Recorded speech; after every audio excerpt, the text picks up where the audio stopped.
is Laura London, and you're listening to Speaking of Jung.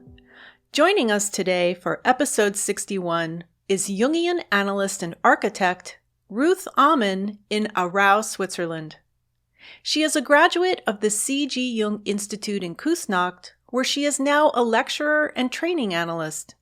She studied with Dora Kalff, the pioneer of therapeutic sandplay, and she is a past president of the International Society for Sandplay Therapy. Mrs. Ammann earned her diploma in architecture from the ETH Zürich, the leading Swiss institution of higher education in the technical and natural sciences. Their Department of Architecture is one of the most highly regarded faculties of architecture in the world. She has lectured internationally on the relationship between architecture and psychology, the interaction between the built outer world and the humane inner world. Her books include Healing and Transformation in Sandplay, Creative Processes Become Visible, and The Enchantment of Gardens, a Psychological Approach. Currently, Mrs. Ammann is the curator of the picture archive of the C.G. Jung Institute in Küsnacht, comprising of 4,500 pieces of original artwork by Jungs Patients from the years 1917 to 1955, and around 6,000 works created by the patients of his student, Yolanda Jacobi. Analysans were asked to paint and draw their inner images, like Jung did. Series of images were created as part of the therapeutic process of active imagination. In 2018, on the occasion of the 70th anniversary of the founding of the Jung Institute, the picture archive was presented to the public for the first time in the exhibition In the Land of Imagination, the C.G. Jung Collection, on display at the Museum im Lagerhaus in St. Gallen, Switzerland. And last year, a book about the picture archive, Tesori del Inconscio, the Book of the Pictures, edited by Mrs. Ammann, along with fellow Jungian analysts Verena Kast and Ingrid Riddle, was published in Italian. In June of this year, Mrs. Ammann will present the Memorial Day Lecture online, a collaborative event which takes place every year on the anniversary of Jung's death. On this, the 59th year, she will present The Janus-Faced Archivist, thinking about 4,500 colorful pictures sleeping in gray boxes. This interview is being recorded on Wednesday, April 29th, 2020, through the magic of Skype. Hello, Mrs. Ammann. Hello, Mrs. London. How are you today? I'm fine and I'm happy to speak with you. Your introduction was really beautiful. Oh, thank you. Thank you so much. I am fascinated by your life and your work. And when I started to mention online that you were my next guest, I brought up the fact that you are an architect. And people were so interested in that because we've never tied the two together, architecture and psychology. And I was wondering if we could start there, since initially you were an architect, but actually you had mentioned to me that you went to art school before you became an architect, right? Yes. You must know that when I finished my Maturität, which is the end of gymnasium in Switzerland, what could I do? My best marks were in mathematics, Italian, history, and painting art. So what are you doing out of this? And then I decided first to go to the art school. Also, at this time it was called Kunstgewerbeschule in Zürich. And there I was for half a year. But then my teachers told me, no, that's not the place for you. You should go to the ETH. And I was happy to do it, and so was my father. He even said to me, congratulations, when I told him. And then I started my training at ETH, which is called the Swiss Federal Institute of Technology. at this time, architecture, the training for architecture had still a lot to do with art. Okay. There was sculpting, there was theory of cultures, and there was a history of art. All this was integrated into the technical part of architecture. Design also was made by hand. Oh, right. Computers at the time. So I was there in my training, my internship, what we called it this practicum, I did in London and in Paris. Oh, okay. Which was a very interesting competition.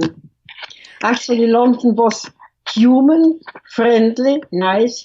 Paris was cold, snobbish. Okay. It's not what we imagine, huh? But I must tell you that during my training there, I can't tell you all this why it came, but our professor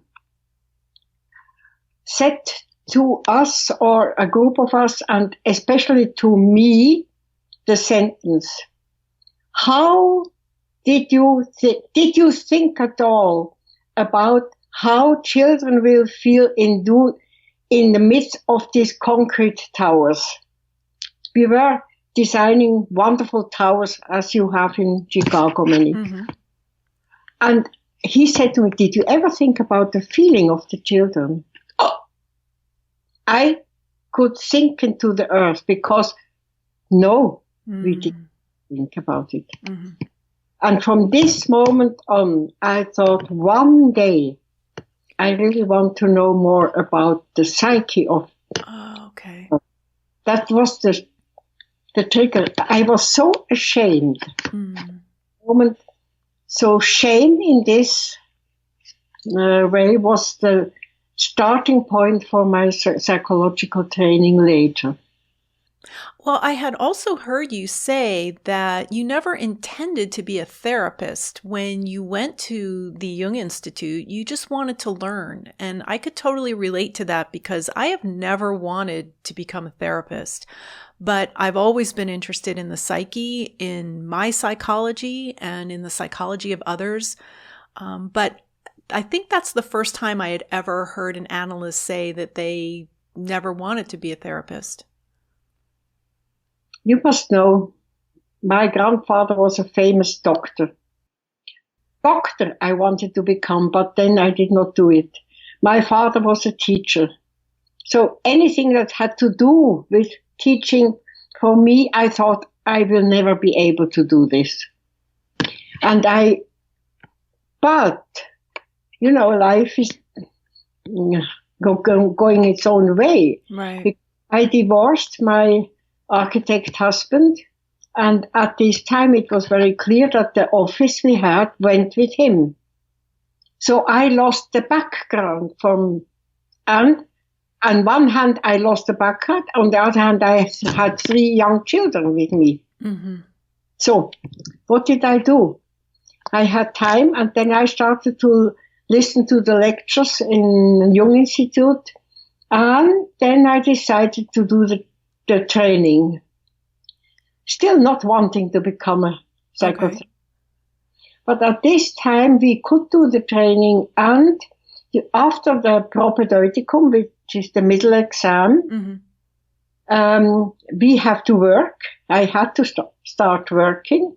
And because I already worked with Dora Kalff at the time, I was starting to work with children first. And then with adults, and in no time, I had a full practice. I didn't know how it came. It just flew to me.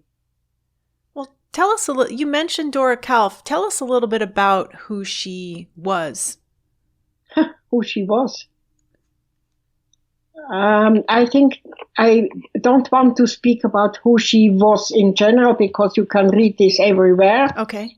Especially in America, everybody knows better than we know here in Switzerland. But she was, at this time when I was already in training in Jung Institute, my brother Peter did a documentary with her about the method of Sandplay. And he said, why don't you come and look at what we do? And I went there, and then she said to me, smiling, a little bit seducing, how she was, very charming, why don't you do a Sandplay process? And I said, yes, why not?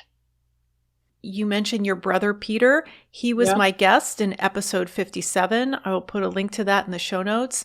And I just want to clarify. So you met Mrs. Kalff when she was training at the Jung Institute? No. She was teaching? No. Mrs. Kalff had already her practice as a Sandplay therapist. And after some years, Peter, my brother, asked to do a documentary film about the method. Okay. That was, if I'm right, in the year 61 or something like this. Okay, so that's how you met her, through your brother Peter. No, it was later, of course. But when they were doing the film, she already had a full practice and was working for years. Yeah, no. And then you trained with her? Yeah, indeed, she seduced me, and parallel to my training analysis, I went to do my Sandplay process. I was wondering if you would tell us a little bit about Sandplay. It is used by a number of Jungian analysts, although not all. It is kind of it's not part of the classical training. It's an adjunct technique, right? It's not a technique, it's a method. A method, okay. And what is the difference then between a technique and a method? Why would you call it that? A technique has no soul. A method has a soul. Has a soul, okay.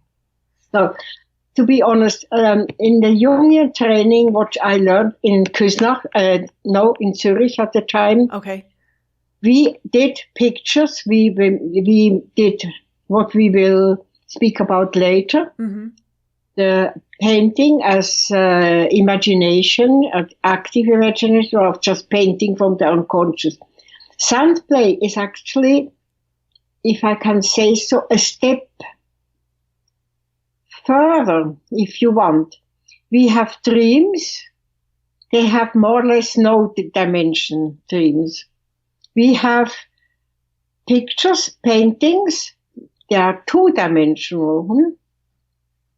And then we have Sandplay, which is three-dimensional, because the main tool is sand and water, not the miniatures. The miniatures are actually, in my view, it's always my view. Interesting, okay. Secondary. To the sand and the water. Yeah, the miniatures are kind of amplification and helping tools. But if you really look at Sandplay, the sand is three-dimensional and has a lot to do with body. The sand has a lot to do with body, and I heard you say that the Sandplay tray is a little soul garden, and you had written a book about gardens. So did that spring from your work with Sandplay? The opposite. Okay, the opposite. Okay, tell us about that. Well, now you go very fast. I'm sorry, I jumped ahead. So you were at the original Jung Institute in Zurich, and yes.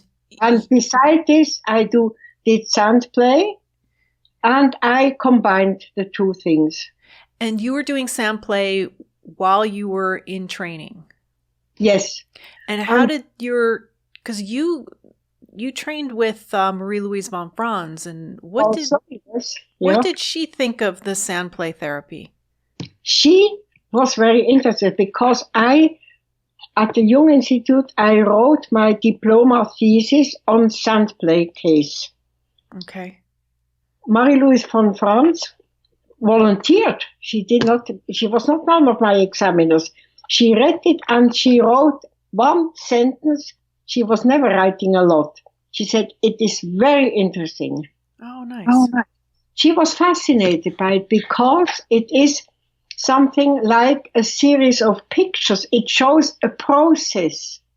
You can really follow with these images and the comments and the story to it, you can follow the whole therapeutic process, which is much more difficult with dreams.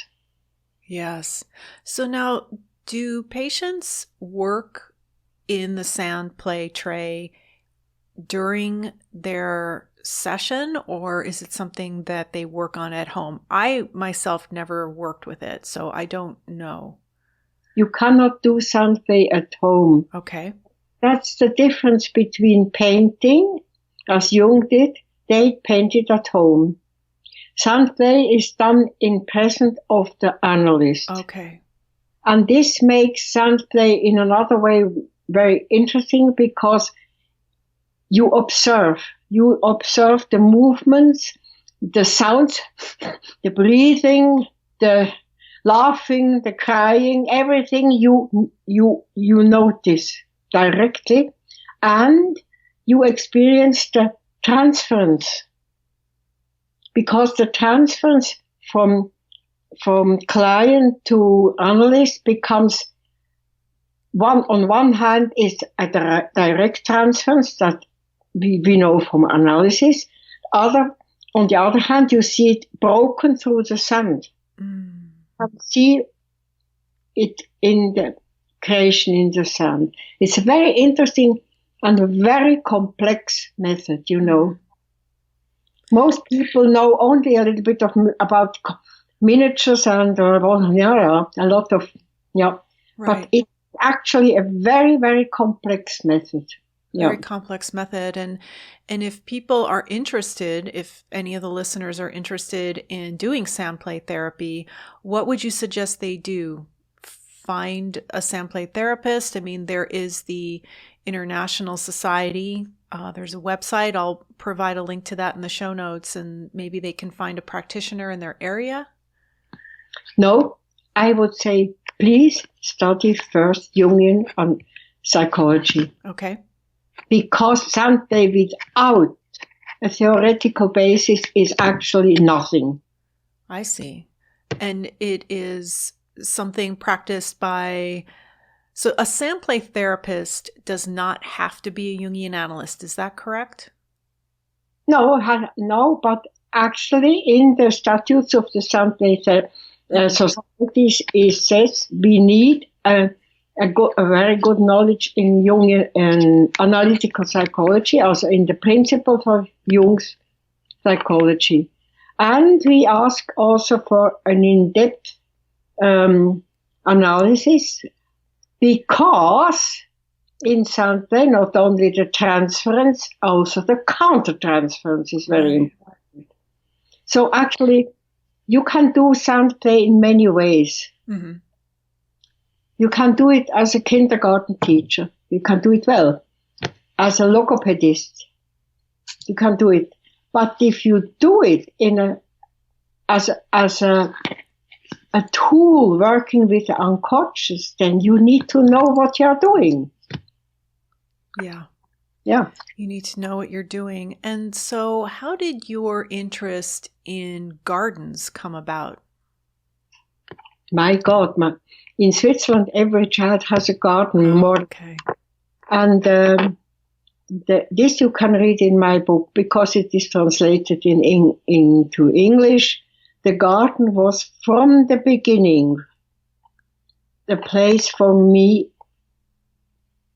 of interest, of beauty, of secret, of nature, of knowledge.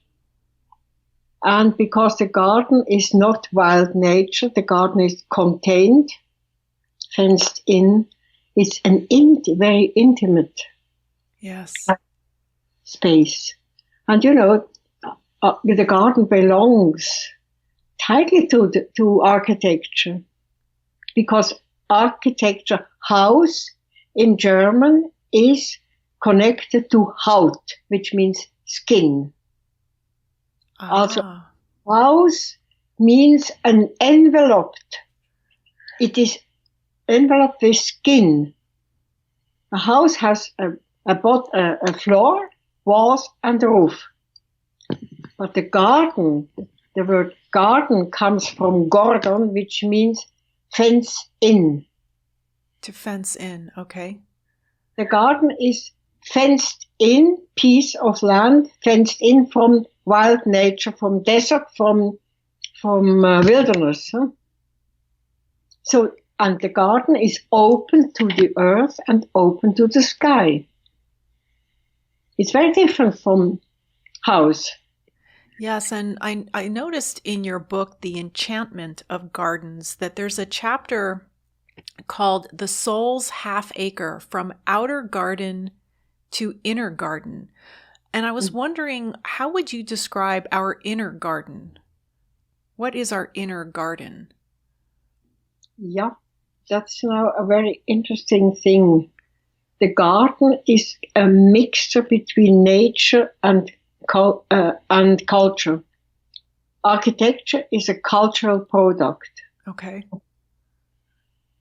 If you don't take a cave in the earth, but it's a man-made cultural product. The garden is a mix between natural aspects and human-made cultural aspects, because the gardens are normally you can see tightly connected to the house, to the buildings. You can even see in Renaissance the building was like this, the garden was so. Later on, in the beginning of the last century, the building had a style, the garden had the same style, so to speak. They go together. So the garden in us is kind of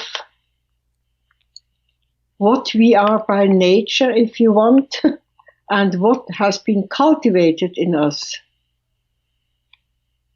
But it's a complex question. Yeah.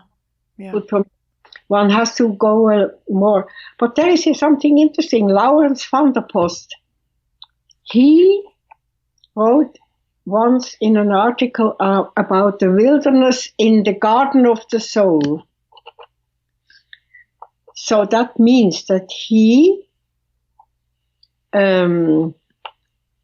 stated we all in our natural part have still a wilderness. A wilderness inside of us. And I would say in Jungian psychology, we would maybe say it's the deepest collective unconscious where we are still, how do you call this, wild man or the wild human being? Huh? Yeah. Yeah. Inside of us. Yeah.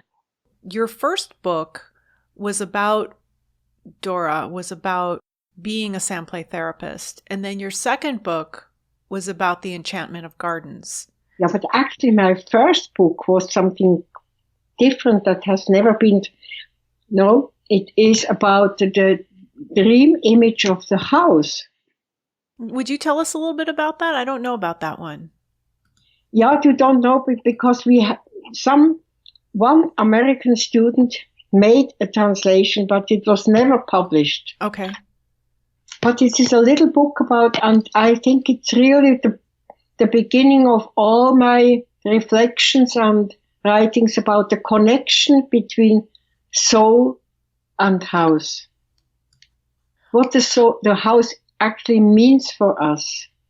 I would love to read more about that because I've always been fascinated by that. I dream about houses all the time, and I've lived in a number of different houses in my life and a number of different condos and apartments, and I've always thought of them as a reflection of where I am at that time and looked at them that way. Also, it's now a desire of mine.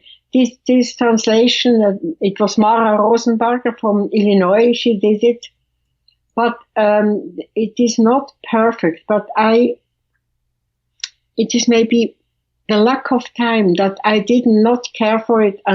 But you remind me that I really had to do the work now and look at this little book and maybe find the translator. Translator of the garden book was very good, and he could do it. And then we look for a publisher. Okay. Sounds good. Yeah, I like that idea.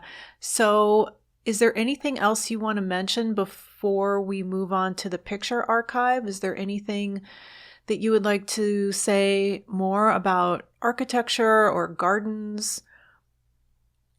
Well, no, I think it is a natural thing because I always was thinking in images since I'm a child, and I was drawing a lot, painting and drawing as a child, and later on, Sandplay is also a kind of drawing and designing something. It's a mix between sculpting and painting.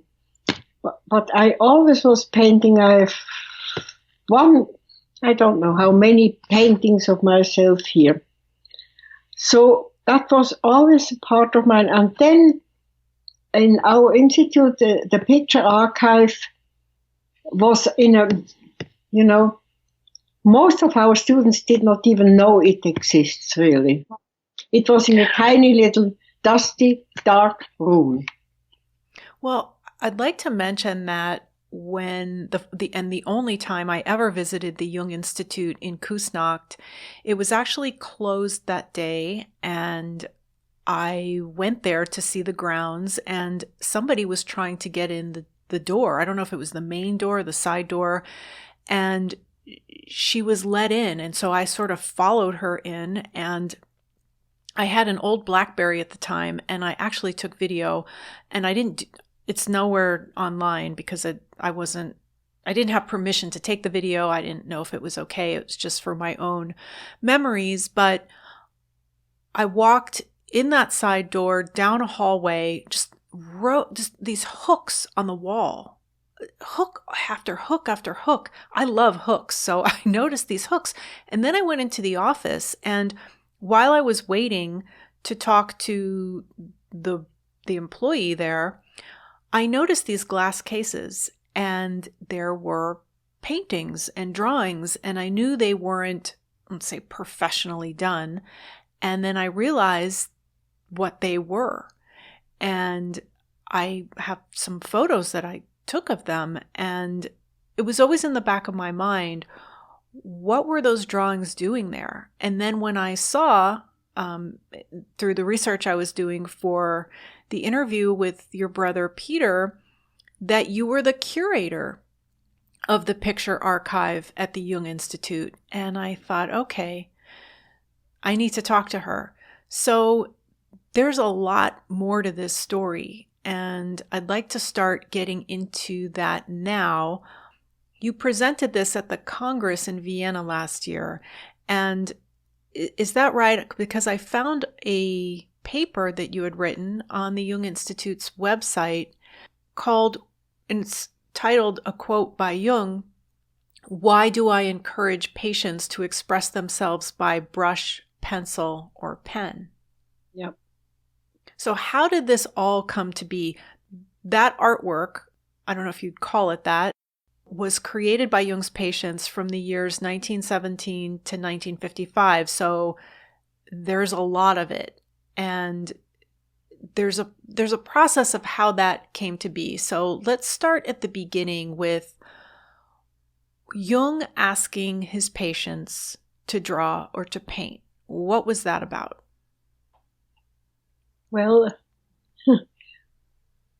why did I encourage my patients to paint? Because he obviously saw or noticed that speaking was easy for people. There is a lot of blah, blah. Right. Yeah. And obviously he painted himself a lot. So he asked them to change now from blah, blah, mm-hmm. and dream images, which also can be a lot of blah, blah, to trying to bring the pictures on the paper. And this is exactly the topic of my talk on the Memorial Day now. Because Jung gave us all these paintings without any context and without names. We have some names because they are on the paintings, but of most of people, we have no idea who it was. So you're saying that Jung had his patients do these paintings and drawings, and he kept them in an archive at the Institute. So did he intend for them to be made public? No, I don't think so, no. But it was okay to make them public because they were all anonymous, most of them. Now anonymous, and after 70 years, which is now, we are no more bound to the families. But if we know the family, of course, we ask. Mm-hmm. Well, some of them are over 100 years old. Yeah, and others are maybe 70. After our copyright law, it's 70 years. Okay, 70 years.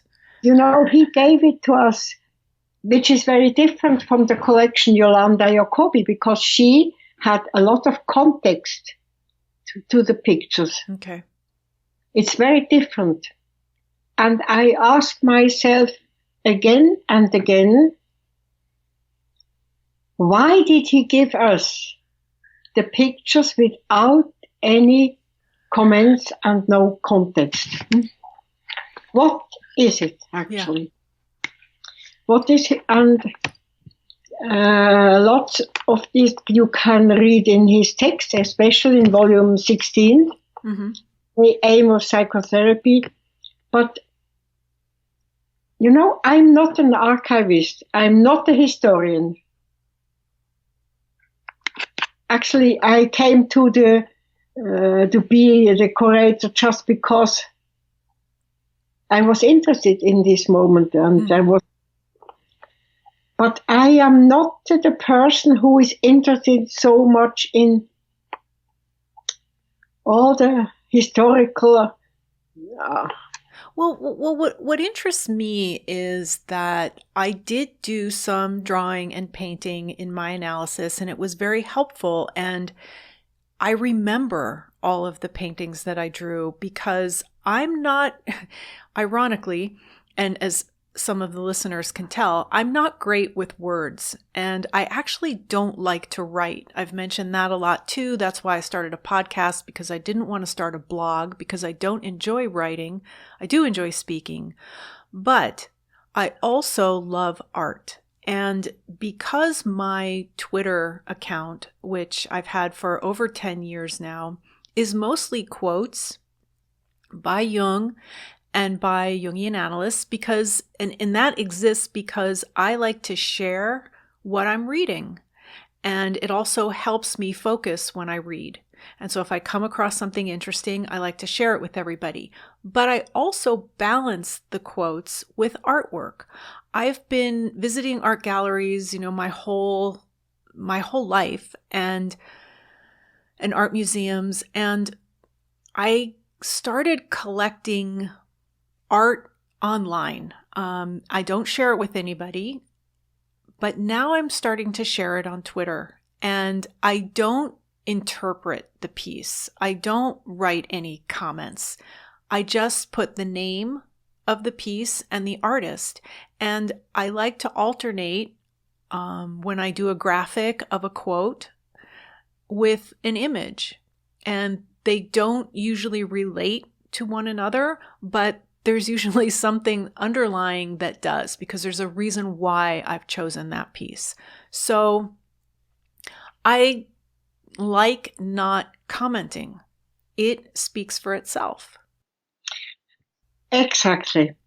And this is now an interesting point for myself. When we, in our institute and in other institutes, one of the topics we learn, it's even a topic for an exam, is the interpretation of pictures. Interpretation of pictures, okay. And this, of course, is one thing. okay, we can use pictures to enter the psychic garden if you want an image of our client and to see maybe also about the pathology. But this I did for many years. I was one of the top examiners of this topic, but I stopped and I don't want to do it anymore because behind all this, my interest is how come the pictures to us and why are they coming to us?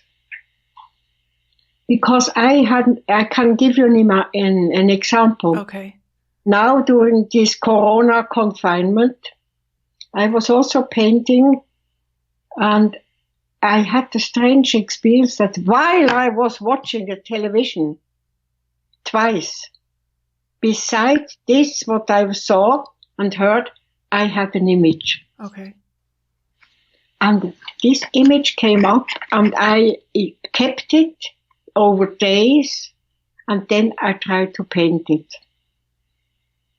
But how comes a picture? I see it clearly. Right. And here I see the television with all the stupid Corona news. Huh? Yeah. That's something since many, many years I am interested in what I call the double eye. I can chew now and an image can come up. Just now I have to concentrate on you. But if there is something, what does it need that such pictures are not coming in my dream, but in my vision? In your waking life. This interests me really. Yeah. When I sit and look out of the window in my forest, when and under which condition comes an image that is double to the forest, different from the forest. Different, okay. I can see the concrete outer world and I see my inner image. At the same time. At the same time, okay.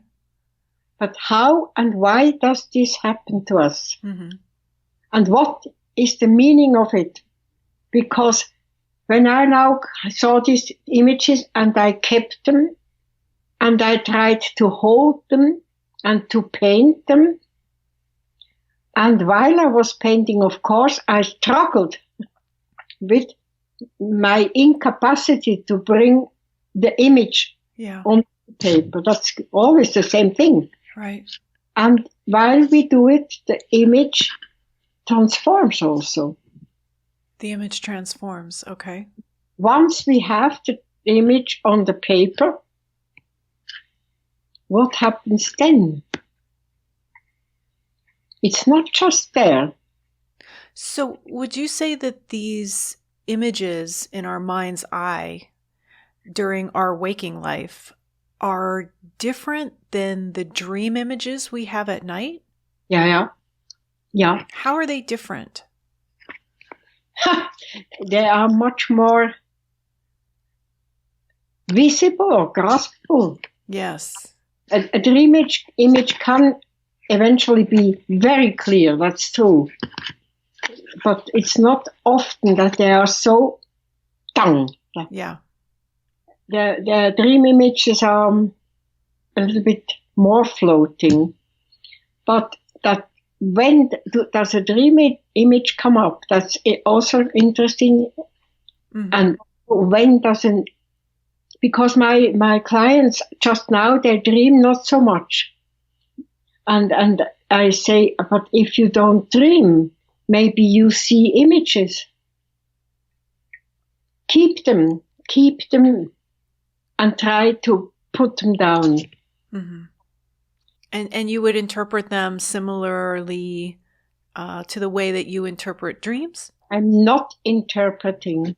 No, okay. It depends really what you mean interpret. Okay. Well, I guess what I'm wondering is, what do we do with this? How do we use this to better understand ourselves, where we are, for healing, for growth? It's exactly the question, why did Jung give us the pictures without comment? Maybe he did it on purpose. Now, what about Jung's paintings, Jung's drawings? Did he comment a lot on them when he gave those to us? His own? Yes. Yeah, I think, really, I don't know how much he commented or interpreted. He did. In the red book, you can see right what he says. But I wonder whether Jung was a free thinker, actually. He actually wanted the clients to be independent. I don't think he liked depending people. And I fantasize myself that he said, I give you the picture, think yourself, or watch yourself, or ponder yourself what it means to you. Mm-hmm. So this picture archive at the Jung Institute in Küsnacht, it existed in boxes. And like I said, when I was there in 2015, I saw some on display in the office, the main office there. So how did they go from boxes to this exhibit that was displayed in 2018? Also, what you saw in the glass vitrines in the office, these were facsimiles. Oh, they were, okay. Yes, because first of everything, I started I asked, can I do some facsimiles, and we sell them? Just because Institute needs always money. Sure. Okay, that was one thing. So we have 4 pictures on facsimiles. And then, when I took over the picture archive, I looked into these paintings and I said to myself, how is it possible that we don't know about these pictures? Yes, we had 2 small exhibitions. One is about 15 years ago, or nearly 20, and one even older, young, but small. Mm-hmm. But then I thought it's especially a series of paintings done through the Second World War, from 41 to 45. And I asked my colleague, Ingrid Riedl, who has my age, she was a child during the war in Germany. Mm-hmm. And I said, she must be the one who can write about these pictures, because she knows what it means. And she said, yes. That was the beginning of everything. And then I said, and I would like to write about this case. And Verena Kast said she would write about mandalas. And so it composed the book. And from the book came the exhibition. Okay. And the exhibition, we traveled, also the picture were framed. The original picture were framed, had an enormous sum of insurance, and were exposed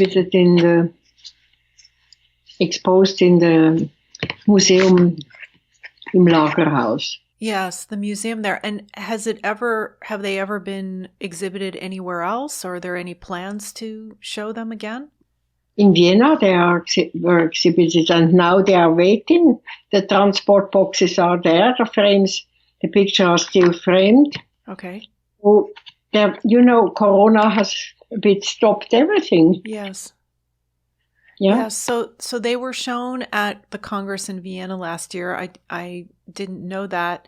And the papers that were presented at the Congress are available on the IAAP website, and I will put a link to that in the show notes. Mm-hmm. So were you part of choosing which paintings were part of the exhibit and part of the book? Are they the same? Also, let's say so. Insofar, I was part of choosing because I proposed to my co-editors the paintings, because they have nobody has access to the safes where the gray boxes are. Okay. Only I have the code. Only you. Okay. That's No, great. there is somebody who has for security. Sure. But I have the code. I have to bring out the boxes. I have to show and say, what do you want? Here we are. This could be possible. And in so far, I was, of course, involved. And then for the exhibition, I worked together with the curator of the museum. Mm-hmm. I gave her the whole online pictures, and we choose this and this and this and this. Yeah. So you went through all 4,500 of Jung's Patients pictures and all 6,000 of Yolanda Jacobi's? No. Yeah. Yolanda Jacobi's, I have not yet seen all of them because this is a different thing, you know. Okay. The Jung's, the pictures of Jung's patients have been photographed on slide, and from the slides they were scanned and now available online. But Jacobi's papers, paintings and comments are still in the same format she gave it to us, and we are now doing the work to digitalize and sort this part. Mm-hmm. And there's more commentary. You had mentioned to me that Dr. Jacobi has texts and comments with her pictures. Yes, much more, because she had the comments of the clients with it, and the names we know, and yeah, it's so much more. Wouldn't it depend on the person? Wouldn't each picture be very personal to whoever made it? And so I guess I'm wondering what the exhibit is intended to do. It's an art exhibit, or is it more an exhibit of psychology? I guess I'm wondering if these images are to be viewed and appreciated as art or as part of a psychological process. But now you are speaking of the collection Jung. Yes. We are going away from Jacobi again. Okay. Also, Jung himself said it was not art. However, many of these pictures are so artistic and so beautiful. They are. It depends how we define art. That's the question. Mm-hmm. And for this, I discussed a lot with my nephew, who is the dean of the architecture, who was at the time in ETH, the dean of the department History of Architecture. And we talked about what is art and how do we define art. And this is now a different discussion. A different discussion. And was that a private conversation, or is that something that's available? A part of it he wrote also he contributed the text to the book also. So I have not seen the actual book. It is not, has not been translated into English. Unfortunately, my Italian is not good enough. What languages has the book been translated into? Is it just in Italian? No. The original is German. The original is German. Yes, and first was translated into Romanian and to Czechish. And then we made the English translation, but it was not published. And is that scheduled to be published? Don't ask me, please. Okay. I'm the curator of the pictures. I'm not. Gotcha. All right. Yeah. Okay, we'll just wait and see on that one. So, what was Jung's idea about the future? I mean, why did he preserve these pictures in the first place? As I said in volume 16, we can read a lot, but my own idea is that the picture is actually more, it's not my, there is a book by James Hillman, saying, am Anfang war das Bild, at the beginning was the image. He doesn't write a lot about this, but I think an image is a very basic message to us. And we did not go further, but I said, once the picture is painted, it invites us to, probably in English you would say, to ponder about the meaning. Right. What does it tell us?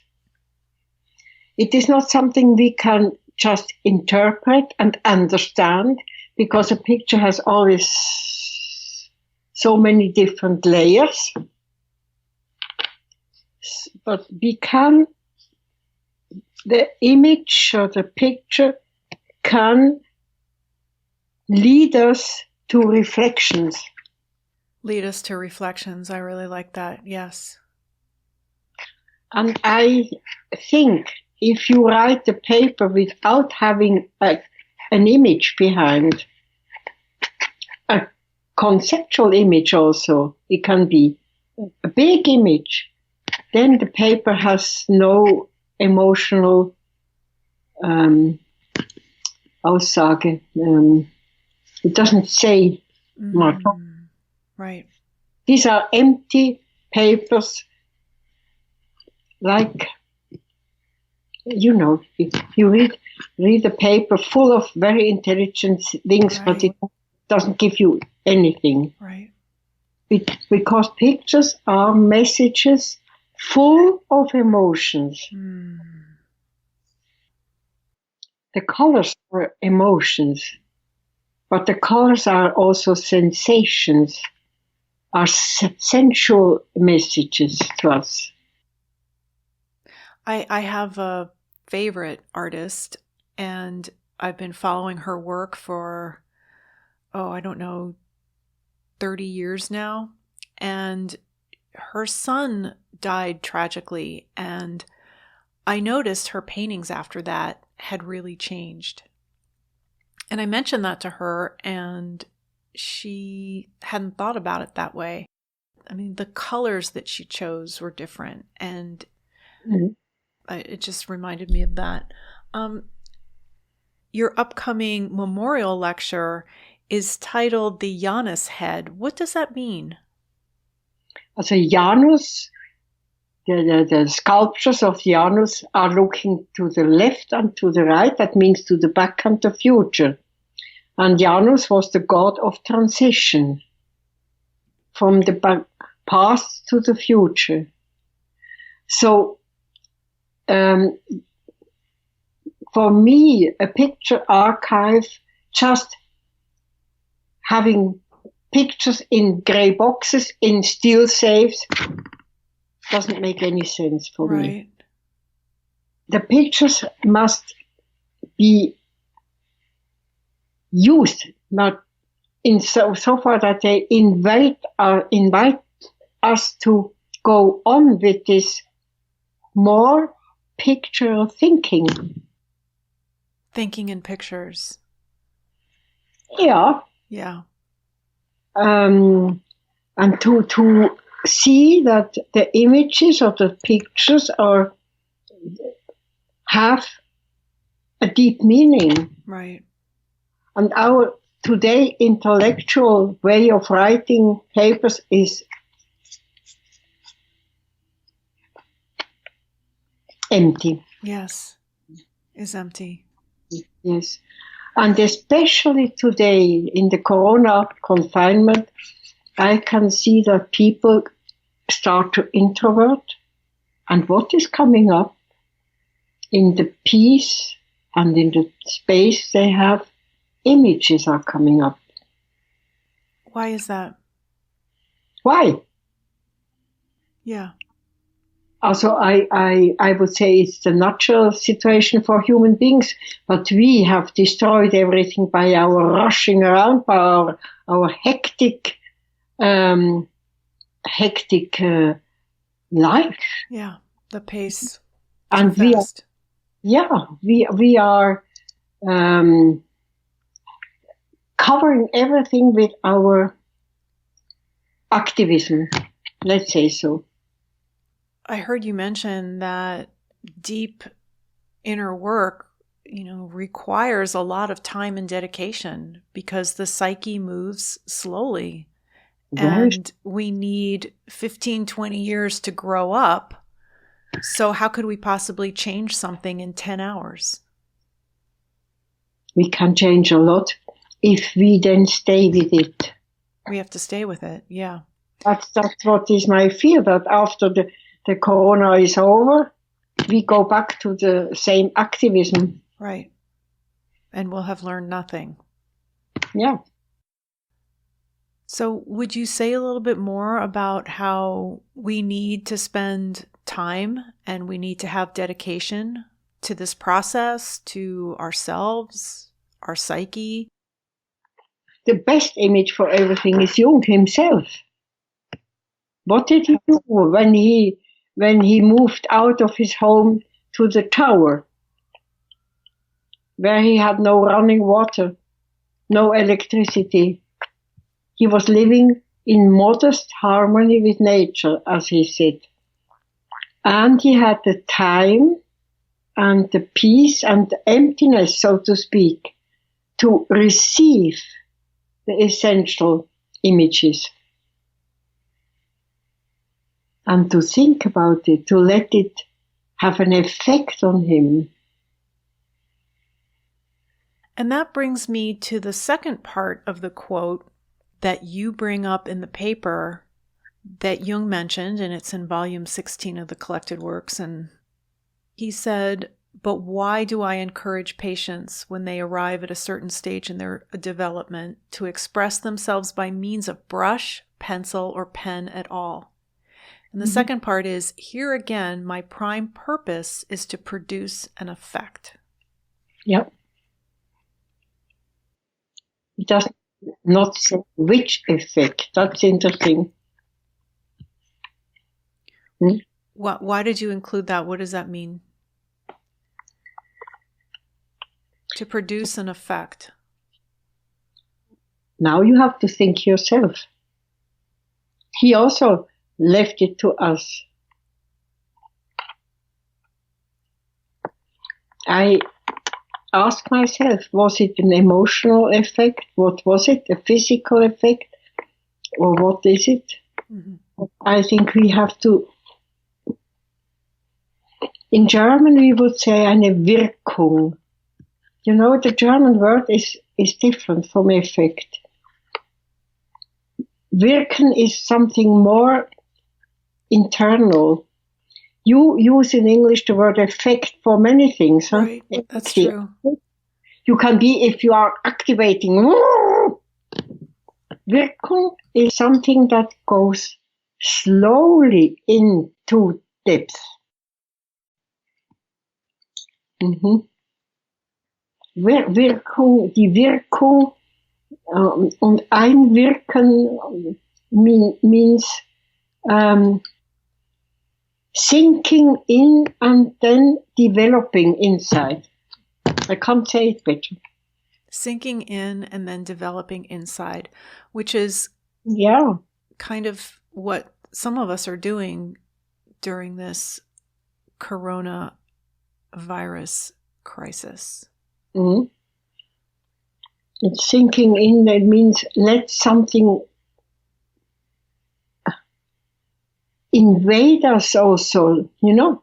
It is a sensual, it is a mental thing, it it covers everything in us. I wonder if this isolation, this lockdown, this quarantine is a compensation for something. Yeah, you can't think so. I think that's also something we just can observe. What happens, and you see, and we feel the effect on ourselves. Are there any words you would like to leave us with? One thing I noticed in more or less all my analysts talking and in myself, how important nature becomes now. And how strong nature is.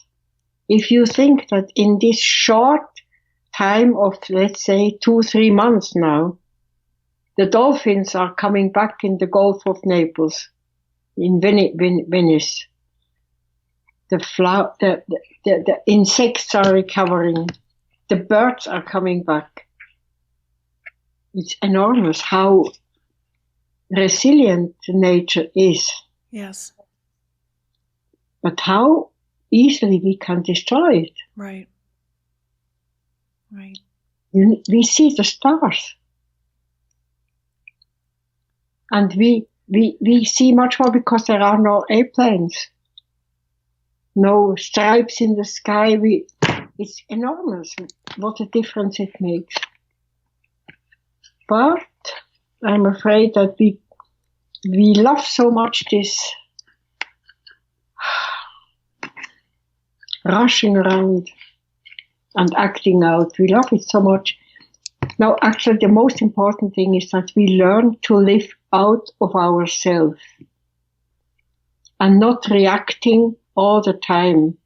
Now we are reacting to Corona, but this brings us back to ourselves. Right. These are things. Mm-hmm. Well, thank you. Thank you for sharing all of that with us. Thank you, Laura. That was a very interesting talk.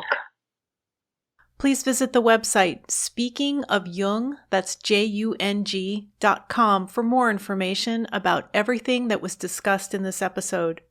There you will also find all of the previous episodes of this podcast, which are available to stream or to download for free. This podcast is also available on Apple Podcasts, Stitcher, Google Play, TuneIn, Spotify, and iHeartRadio, and will be available later on our YouTube channel.